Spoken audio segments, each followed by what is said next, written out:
Section 7 of Hindu adoption and maintenance act వచ్చేసి male capacity to take adoption.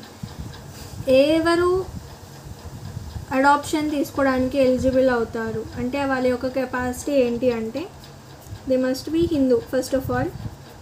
And next thing వచ్చేసి they must be a sound mind అంటే rational thinking ఉండేటట్టు ఉండాలి. And they must not be a minor అంటే minor అయి ఉండకూడదు. Minor అని ఎవరిని అంటాము? 18 years బిలో ఏజ్ ఉన్న వాళ్ళని మనం మైనర్ అని అంటాం కదా. సో సౌండ్ మైండ్ ఉండాలి, మైనర్ అయి ఉండకూడదు, and he must be Hindu. అలాంటి వాళ్ళు అడాప్షన్ తీసుకోవడానికి ఎలిజిబుల్ అవుతారు. ఆ మేల్ పర్సన్ కనుక మ్యారీడ్ అయి ఉంటే వాళ్ళ వైఫ్ యొక్క కన్సెంట్ అనేది necessary. Wife consent is necessary అన్నట్టు.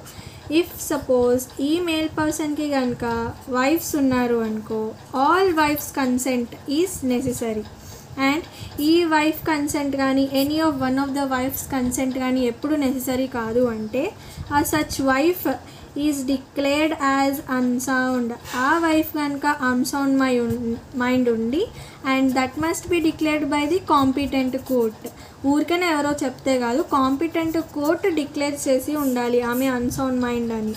And next thing is she must B seized to B a Hindu. Seized to B ఎ హిందూ, ఆమె హిందూగా ఉండకూడదు. అంటే లైక్ హిందూ నుంచి వేరే రిలీజియన్కి కన్వర్ట్ అయితే ఆమె హిందూగా సీజ్ అయిపోతుంది. అలాంటి అప్పుడు వైఫ్ కన్సెంట్ అనేది నెసెసరీ కాదు. అండ్ థర్డ్ థింగ్ వచ్చేసి completely and finally రెనౌన్స్డ్ the world. అంటే ఆమె సన్యాసంలోకి పూర్తిగా కంప్లీట్లీ అండ్ ఫైనల్లీ తను సన్యాసంలోకి కలిసిపోతే అలాంటి కండిషన్స్లో ఆ పర్సన్ అనేటోడు వైఫ్ యొక్క కన్సెంట్ తీసుకోవడానికి అవసరం అనేది ఉండదు. So I hope you guys understood. Must be a Hindu, ఆయన సౌండ్ మైండ్ అయ్యి ఉండాలి, ఆయనకి 18 years అబోవ్ ఏజ్ ఉండాలి. ఆ పర్సన్ కనుక మ్యారీడ్ అయితే వైఫ్ కన్సెంట్ అనేది నెసెసరీ. తనకి మల్టిపుల్ వైఫ్స్ ఉంటే అలాంటి వైఫ్స్ యొక్క అందరి కన్సెంట్ అనేది necessary.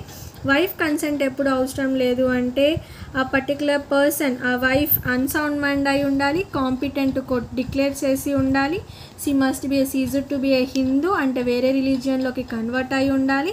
Completely and finally renounced the world అంటే తను పూర్తిగా కంప్లీట్గా సన్యాసంలోకి కలిసిపోయి ఉండాలి. అలాంటి టైంలో మేల్ తన యొక్క వైఫ్ యొక్క కన్సెంట్ అనేది అవసరం ఉండదు.